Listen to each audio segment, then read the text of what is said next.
32,000 ward होंगे चकाचक। बिहार में फिल्म निर्माण क्षेत्र को भी मिलेगी उद्योग की तरह सब्सिडी। नीतीश सरकार का फरमान, पहले रिहैबिलिटेशन फिर वैकेशन। स्केलिंग और नेगेटिव मार्किंग पर बीपीएससी लेगा अभ्यर्थियों की राय। भारत और न्यूजीलैंड टी20 मैच में भारत ने 1-0 से जीता सीरीज। अब चलिए बढ़ते हैं बिहार के अब तक की 25 बड़ी खबरों की ओर विस्तार से। आरआरसी वेस्ट सेंट्रल रेलवे ने 2521 रिक्तियों के लिए भर्ती अधिसूचना जारी किया। Railway requirement cell west central railway Jabalpur ने ट्रेड अप्रेंटिस के विभिन्न ट्रेड में कुल मिलाकर 2521 रिक्तियों पर भर्ती के लिए अधिसूचना जारी किया है। इन पदों के लिए अगर शैक्षणिक योग्यता की बात की जाए तो आवेदक को 50% मार्क्स के साथ मैट्रिकुलेशन पास होने के साथ ही रेलेवेंट ट्रेड में आईटीआई, नेशनल ट्रेड सर्टिफिकेट और इक्विवेलेंट डिग्री भी पास होना चाहिए। इच्छुक और योग्य उम्मीदवार इस वैकेंसी नोटिस से जुड़ी हुई समस्त जरूरी जानकारी और आवेदन करने के लिए इस वीडियो के इसी पेज पर नीचे डिस्क्रिप्शन बॉक्स में दिए गए वेब लिंक पर जरूर क्लिक करें। ऑनलाइन आवेदन की अंतिम तारीख 17 दिसंबर 2022 तक है। विस्तृत जानकारी के लिए आप ऑफिशियल वेबसाइट https://indianrailway.government.in पर जाकर चेक कर सकते हैं। अगले साल मार्च तक राज्यों के 32,000 वार्ड होंगे चकाचक। मुख्यमंत्री ग्रामीण सोलर लाइट योजना के तहत राज्य में मार्च 2023 तक 32,000 वार्डों में 3,20,000 सोलर लाइट लगाने का काम पूर्ण कर दिया जाएगा। वहीं अगले वित्तीय वर्ष 77,000 वार्ड में 7.70 लाख सोलर लाइट लगाई जाएंगी। बता दें कि इसके लिए राज्य सरकार के द्वारा राशि जारी कर दी गई है। वहीं ऊर्जा विभाग की ओर से इस योजना को लेकर बैठक भी आयोजित की गई थी, जिसमें उन्होंने कहा है कि इस योजना के लिए हमारे पास पर्याप्त राशि है और सोलर लाइट लगाने का कार्य पूरा करने के लिए चयनित सभी 10 एजेंसियां अपने लक्ष्य के अनुरूप कार्य कर रही है। इसके साथ ही सभी जिलाधिकारी एजेंसियों से एग्रीमेंट कर काम के अनुरूप बैंक गारंटी लेकर काम को पूरा करें। जानकारी के लिए बता दें कि बिजली के पोल पर 20 वॉट का सोलर लाइट लगाई जाएगी। वहीं हर वार्ड में 10 सोलर लाइट लगने हैं। वेणुवन नालंदा इस वजह से है बेहद खास। वेणुवन बिहार के नालंदा जिले के राजगीर में स्थित बुद्ध से जुड़ा एक ऐतिहासिक उद्यान है। वेणुवन नालंदा उस समय मगध के राजा बिंबिसार द्वारा भगवान बुद्ध को उपहार में दिए गए पहले स्थानों में से एक माना जाता है। इस स्थान को बिंबिसार द्वारा बुद्ध को पहली उपहार जगह माना जाता है, जो उस समय मगध के राजा बिंबिसार द्वारा बुद्ध को मिला था। अंदर एक छोटा तालाब है जिसे करदंग टैंक के नाम से जाना जाता है। बिंबिसार एक बार पास की सरस्वती नदी में स्नान करते समय देरी हो गई और राजगीर शहर का गेट राजा के लिए भी बंद कर दिया गया। राजा ने इस बांस के बगीचे में बुद्ध की संगत में रात बिताई और इस तरह यह स्थान भक्तों के लिए महत्वपूर्ण है। वहीं एक बड़ी कृत्रिम झील और एक बुद्ध मूर्तिकला जापानी द्वारा निर्मित झील के बगल में समर्पित है, जहां एक शांतिपूर्ण वातावरण का आनंद उठा सकते हैं। बिहार के 3 आईएएस और 1 आईएफएस अधिकारी को मिली नई जिम्मेदारी।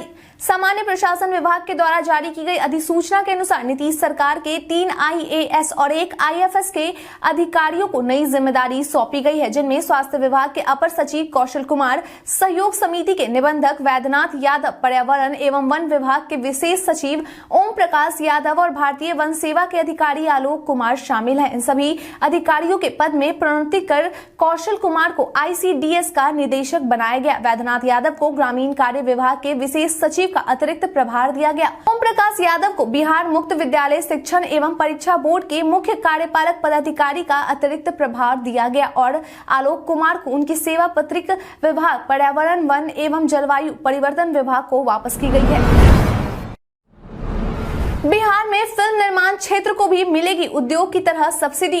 राज्य सरकार के द्वारा बिहार में फिल्म निर्माण को लेकर एक बड़ा कदम उठाया गया है और एक नई पॉलिसी बनाई गई है, जिसके तहत अब फिल्म निर्माण क्षेत्र को भी उद्योग का दर्जा दिया जाएगा, ताकि इस क्षेत्र में लगे लोगों को भी सब्सिडी, सिंगल विंडो सिस्टम व दूसरी सुविधाओं का लाभ मिल सके। वहीं जल्द ही निर्माण किए गए इस पॉलिसी के प्रस्ताव को कैबिनेट की मंजूरी के लिए भेज दिया जाएगा। जानकारी के लिए बता दें कि इस पॉलिसी के तहत अगर कोई निर्माता बिहार में 75% फिल्म की शूटिंग करता है तो उन्हें लागत के हिसाब से सब्सिडी उपलब्ध करवाई जाएगी। इसके अलावा सभी सब्सिडी का लाभ केवल हिंदी, भोजपुरी, मैथिली, मगही, अंगिका और बज्जिका भाषा में फिल्में बनाने वालों को ही दिया जाएगा। इसके साथ ही प्रावधान के अनुसार अगर किसी फिल्म को राष्ट्रीय या अंतर्राष्ट्रीय स्तर पर पुरस्कृत किया जाता है तो उन्हें अतिरिक्त सब्सिडी दी जाएगी।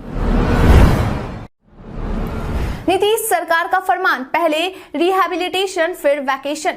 प्रदेश के मुख्य सचिव आमिर सुबहानी की समीक्षा में बिहार में एक बार फिर से बुलडोजर अभियान शुरू होने वाला है, लेकिन इससे पहले राजस्व एवं भूमि सुधार विभाग के मंत्री आलोक कुमार के द्वारा बीते दिन मंगलवार को एक बैठक को संबोधित करते हुए कहा गया कि बिहार सरकार के जारी फरमान के अनुसार अतिक्रमण करने के पहले पुनर्वास की व्यवस्था सुनिश्चित की जाएगी।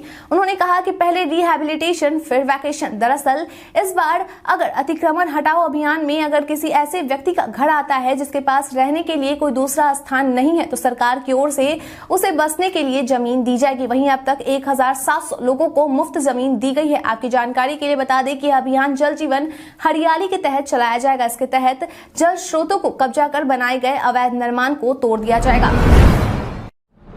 स्कैनिंग और नेगेटिव मार्किंग पर बीपीएससी लेगा अभ्यर्थियों की राय। बीपीएससी 68वीं प्रारंभिक परीक्षा के लिए पंजीयन कराने की सूचना जारी कर दी गई है, जिसके तहत अभ्यर्थी 25 नवंबर से 20 दिसंबर तक आवेदन कर सकते हैं।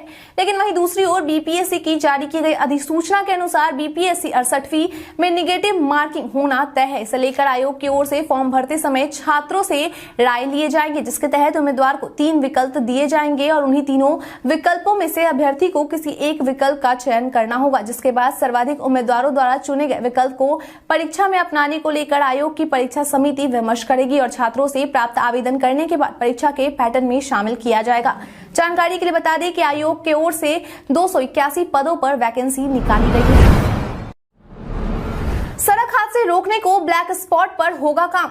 बिहार में बढ़ते सड़क हादसे को देखते हुए ब्लैक स्पॉट वाले स्थानों को चिन्हित कर दुर्घटना से बचने के लिए आवश्यक कार्रवाई की जाएगी। वहीं अगर जरूरी हुआ तो सड़क को और भी चौड़ा किया जा सकता है। दरअसल वैशाली के देसरी थाना क्षेत्र के 28 टोला के समीप कई लोग तेज रफ्तार ट्रक के नीचे आ गए थे, जिसमें कई लोगों की मौत हो गई थी। इसी हादसे को देखते हुए और इससे सबक लेते हुए भविष्य में फिर ऐसी कोई घटना घटित न हो, इसके लिए सभी स्तर पर प्रयास किए जाएंगे। वहीं इन घटनाओं से बचने के लिए सड़क और परिवहन विभाग के अधिकारी आईजी ट्रैफिक के साथ मिलकर काम करेगी। कोसी त्रासदी के पुनर्वास परियोजना का बचा काम पूरा करेगी नीतीश सरकार। बीते दिन मंगलवार को मुख्यमंत्री नीतीश कुमार ने कोसी पुनर्वास परियोजना की समीक्षा बैठक के इस दौरान मुख्यमंत्री नीतीश कुमार ने कहा कि कोसी त्रासदी के पुनर्वास परियोजना के तहत कई काम किए जाएंगे, वहीं कई काम अभी भी बाकी हैं। उन सभी कामों को जल्द ही पूरा कर दिया जाएगा और इसके लिए जितनी भी संसाधन लगेगी सभी चीजें उपलब्ध करवाई जाएंगी। इस दौरान सीएम के समक्ष योजना एवं विकास विभाग के अपर मुख्य सचिव अरुणेश चावला ने प्रस्तुतिकरण के माध्यम से Bihar Kosi basin development project के अंतर्गत किए जा रहे कार्यों के संबंध में विस्तृत जानकारी दी। इसके अलावा जल संसाधन विभाग के सचिव संजय कुमार अग्रवाल समेत दूसरे विभाग के सचिवों के द्वारा अपने अपने विभागों द्वारा इस परियोजना के तहत किए जा रहे कार्यों की प्रगति के बारे में भी जानकारी दी गई। लेक्चरर व हेडमास्टर की नियुक्ति के लिए बीपीएससी ने जारी किया शेड्यूल।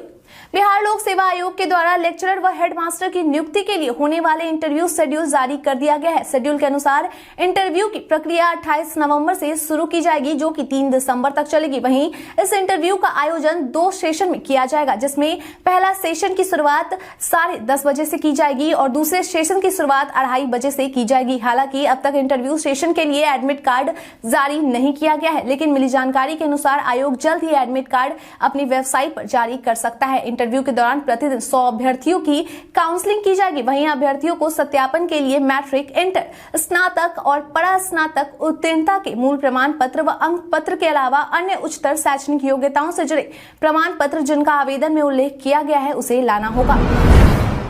गोपालगंज के नवनिर्वाचित विधायकों ने ली शपथ। बीते दिन मंगलवार को मोकामा और गोपालगंज की सीट से जीतने वाली दोनों विधायकों आरजेडी की नीलम देवी और बीजेपी का परचम लहराने वाली कुसुम देवी को विधानसभा के अध्यक्ष अवध बिहारी चौधरी के द्वारा विधानसभा की सदस्यता दिलाई गई। इस दौरान दोनों के शपथ ग्रहण में मुख्यमंत्री नीतीश कुमार, उप मुख्यमंत्री तेजस्वी यादव, नेता प्रतिपक्ष विजय कुमार सिन्हा सहित कई अन्य मंत्रिमंडल के सदस्य उपस्थित रहे। जानकारी के लिए बता दें कि दोनों सीटों पर 3 नवंबर को चुनाव करवाया कराया गया था। वहीं मोकामा में जहां राजद को जीत मिली थी तो गोपालगंज में भाजपा को जीत हासिल हुई थी। बताते चले कि शपथ ग्रहण कार्यक्रम के बाद विधानसभा के अध्यक्ष अवध बिहारी चौधरी समेत मुख्यमंत्री नीतीश कुमार, उप मुख्यमंत्री तेजस्वी यादव और विजय सिन्हा ने दोनों विधायकों को सदन की सदस्यता ग्रहण करने पर शुभकामनाएं दी। पटना में बीपीएससी अभ्यर्थियों ने किया हंगामा। बिहार में बीपीएससी 67वीं का रिजल्ट जारी किया गया है, जिसके बाद इस परीक्षा के रिजल्ट में हुए धांधली को लेकर अभ्यर्थी बीते दिन बीपीएससी कार्यालय पहुंचकर संशोधित रिजल्ट जारी करने को लेकर प्रदर्शन कर रहे हैं और साथ ही बीपीएससी परीक्षा की सीबीआई जांच कराने की